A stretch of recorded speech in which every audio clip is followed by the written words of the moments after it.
Hello everybody, Wild Bill for America here, breaking the law of the separation of church and state by drinking from a cup that says one nation under God in a public park that is paid for by tax dollars. And to compound my crime, I'm reading from a book called Politics According to the Bible. Because you see, Donald Trump isn't the only one launching an offensive. And even though I still think Ted Cruz is the best candidate based upon his education, experience, and most important, his upbringing by a faithful Christian father, I'm still getting a kick out of the Trump offensive. Now, I didn't become a Trump fan until just recently. He's always been bombastic, self-righteous, and in your face, and frankly, I didn't like the competition.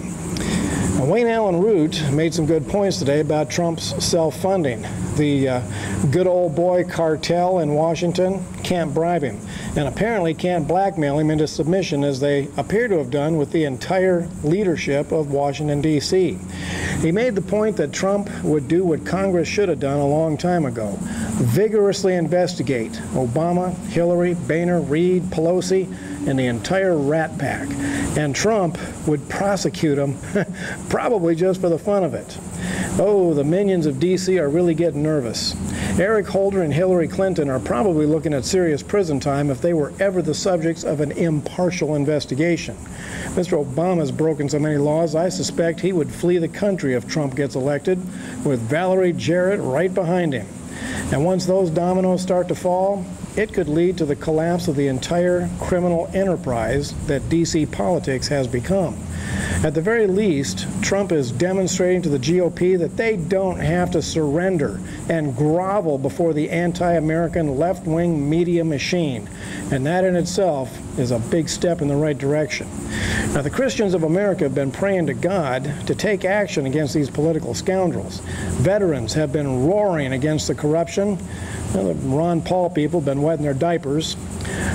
What if Trump is the surprise answer to all this? Because, you know, God does have a sense of humor.